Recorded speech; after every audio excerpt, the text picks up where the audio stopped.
Melanjutkan dari cerita sebelumnya,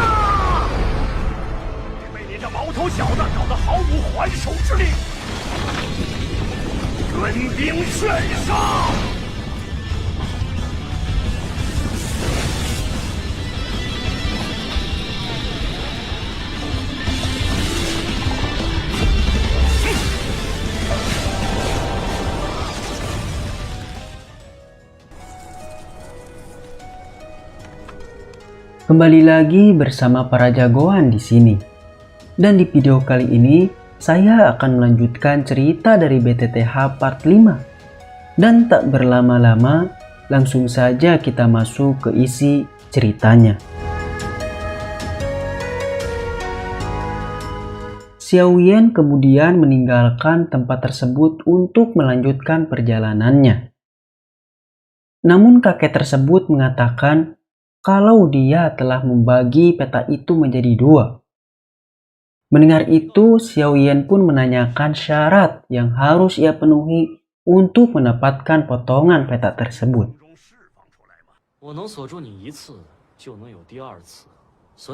Setelah segel dihancurkan, kakek tersebut lalu memperkenalkan diri kepada Xiao Yan. Xiao Yan sangat terkejut setelah mengetahui kalau kakek tersebut adalah Kaisar Es. Dia terpaksa bersembunyi di gurun tersebut karena terkena kutukan dari Ratu Medusa puluhan tahun yang lalu. Kemudian Kaisar Es pun memberitahu syarat yang harus dipenuhi oleh Xiao Yan. Setelah berkompromi dengan Yalau, Xiao Yan pun bersedia untuk membuatkan fil 6 tersebut. Kaisar Es lalu memberitahu Xiao Yan bahan terakhir yang harus ia temukan. Bahan ini disebut gurun datura dan hanya ada di wilayah manusia ular. Awalnya Xiao Yan menolak untuk mencari benda tersebut. Namun, setelah Kaisar Es memberitahu kalau ada sebuah inti api di gurun tersebut,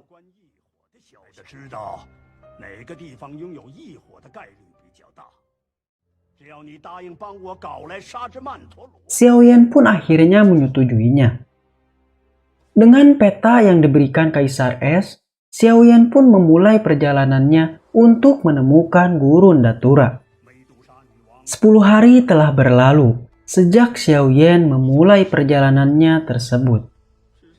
Karena energi yang dihasilkan gurun tersebut sangatlah besar, Xiao Yan pun memanfaatkannya untuk melatih api ungu.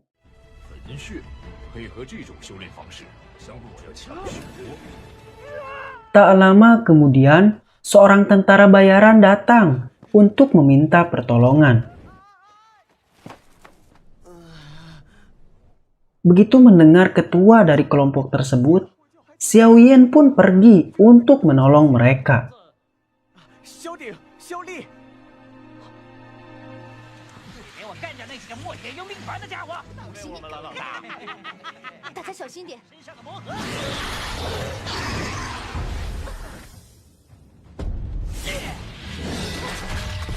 Setelah itu, Xiao Yan menghabisi mereka hanya dalam hitungan detik.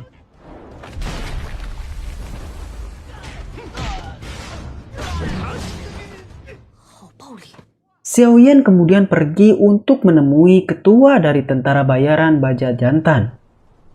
Ketika sampai, Xiao Yan bertemu dengan seorang gadis dari keturunan setengah manusia dan ular. Gadis ini bernama Qingling. Karena berasal dari darah campuran, semua orang sangat membencinya dan menganggapnya sebagai iblis. Setelah itu, Xiao Yan pun pergi ke tempat ketua berada. Dan ternyata mereka adalah kakak kandung dari Xiao Yan. Untuk merayakan pertemuan tersebut, mereka bertiga pun pergi minum semalaman. Esoknya, Xiao Yan pun memberitahu tentang perjanjian 3 tahun kepada kakaknya tersebut.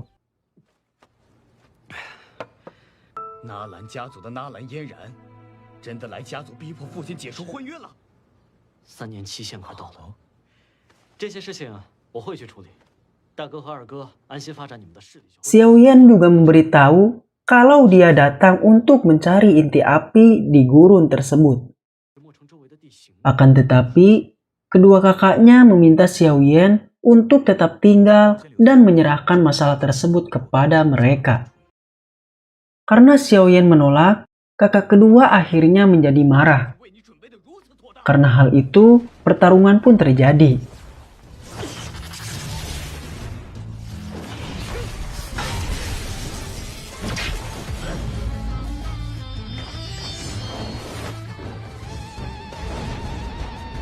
Ternyata semua itu hanya untuk menguji kemampuan Xiaoyan. Dan dengan ini, tentara Baja Jantan pun akan membantu Xiaoyan untuk mencari inti api. Setelah itu, mereka pun mulai membahas kemungkinan dari lokasi inti api berada. Namun, King Ling tiba-tiba merasakan hal yang aneh, sama seperti pertengahan tahun yang lalu, di mana dia merasakan kekuatan yang dahsyat dari Ratu Medusa yang muncul di sebelah timur kota Simo. Setelah itu, King Ling pun menunjukkan lokasi dari energi yang dirasakan tersebut.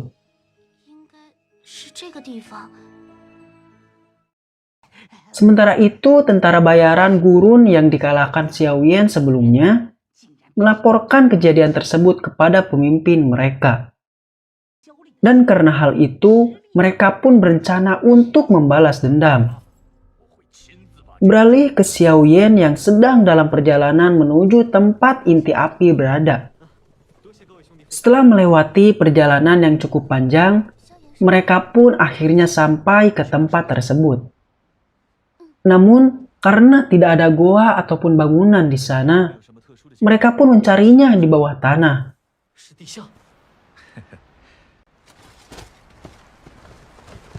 Setelah 1 hari penuh mencari, salah satu tim pun akhirnya menemukan pintu masuk menuju tempat inti api berada.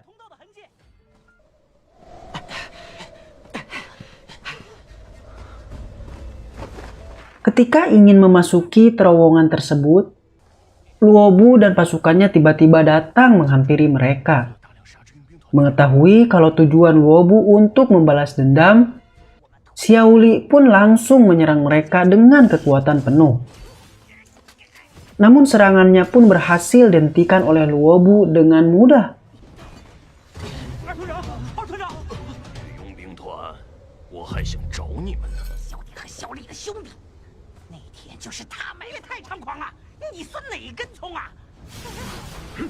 Karena hal itu, Xiaoyan pun turun tangan untuk menghadapi mereka.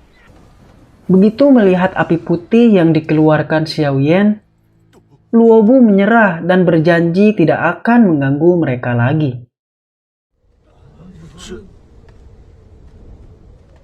Setelah itu, Xiaoyan dan yang lain pergi memasuki terowongan tersebut.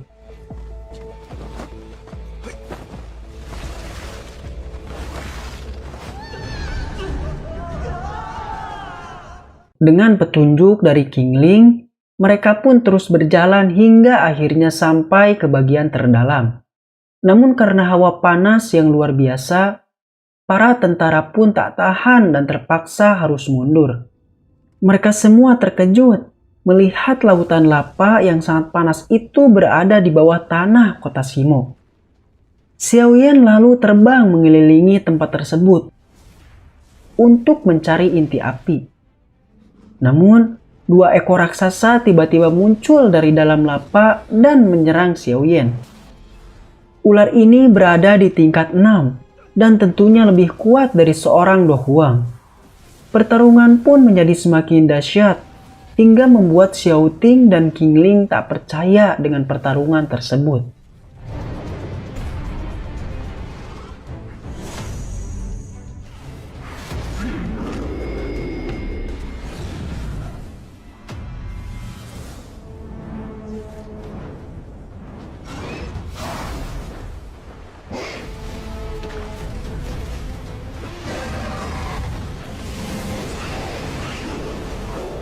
Di tengah pertarungan, kedua ular ini berhasil menyelinap dan pergi ke arah Xiao Ting.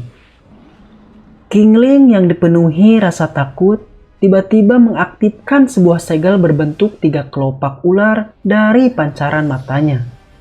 Dan hal itu, Qingling berhasil menjalin sebuah kontrak dengan ular api tersebut. Yalao kemudian memberitahu Xiaoyan kalau kemampuan tersebut hanya muncul dari keturunan setengah manusia dan ular. Karena kontrak tersebut, Qingling pun berhasil mengetahui lokasi inti api yang dicari oleh Xiaoyan. Dengan perlindungan api putih milik Yalao, Xiaoyan pun pergi ke dalam lautan lava tersebut.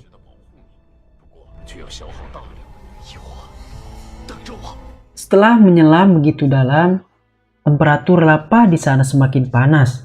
Dan karena hal itu, Xiaoyan hanya memiliki waktu 1 jam sebelum kekuatan Yalao habis. Ketika waktu hampir habis, Xiaoyan akhirnya berhasil menemukan inti api tersebut. Inti api yang ditemukan Xiaoyan kali ini bernama api geosentrik teratai biru dan berada di peringkat 19. Begitu sampai, Xiaoyan pun terkejut setelah mengetahui kalau inti api tersebut tidak berada di sana. Hal ini membuatnya sangat frustasi, mengingat perjanjian 3 tahun hanya tinggal beberapa bulan lagi.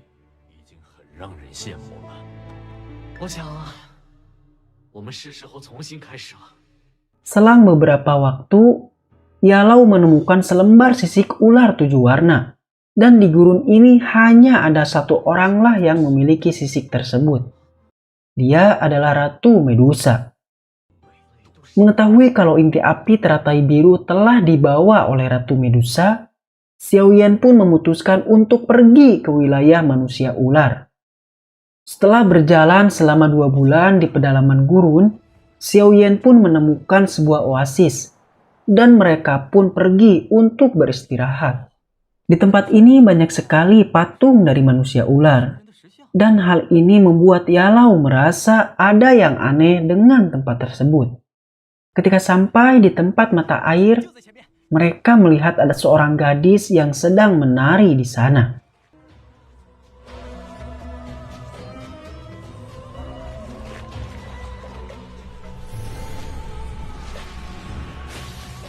Setelah cukup lama mengintip, Yalao pun menyadari kalau gadis tersebut adalah Ratu Medusa. Ternyata saat ini Medusa sedang melakukan tarian pemberkatan sebelum menggunakan teknik evolusi yang akan membantunya naik hingga ke tingkat dojong. Yalao juga memberitahu kalau Medusa membutuhkan inti api dalam evolusi tersebut.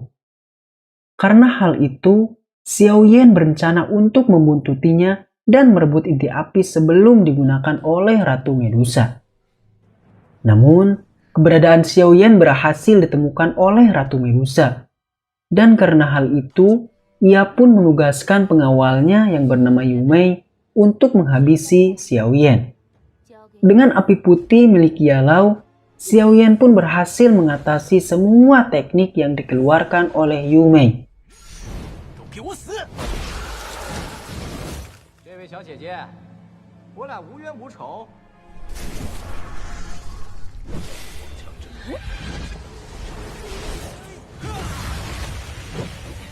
Di tengah pertarungan, Yalao merasakan ada seorang dohuang yang sangat kuat sedang mendekati tempat tersebut.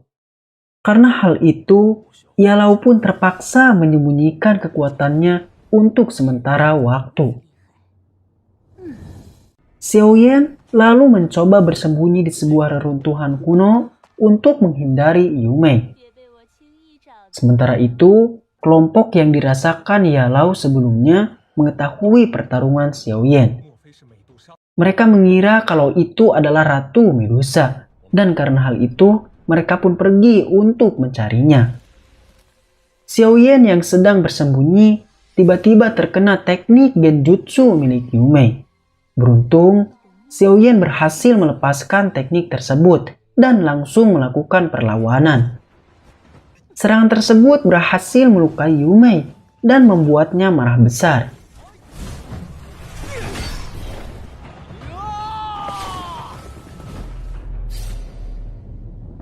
Karena hal itu, Yumei pun mengeluarkan seluruh kekuatannya dan menghajar Xiaoyan habis-habisan.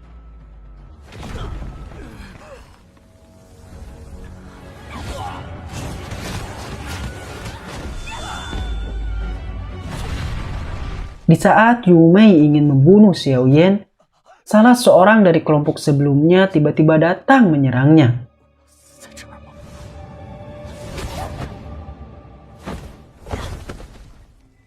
Tak lama setelah itu, Go Hai dan yang lain pun sampai ke tempat tersebut. Berkat bantuan mereka, Xiaoyan pun berhasil melarikan diri dari Yu Mei. Di tengah perjalanan, Yalou muncul dan memberitahu Xiaoyan siapa Gu He yang sebenarnya. Yalou menduga kalau Gu He datang untuk mendapatkan inti api sama seperti mereka. Mengetahui hal itu, Xiaoyan pun berencana untuk memanfaatkan mereka dan mengambil kesempatan untuk mencari inti api.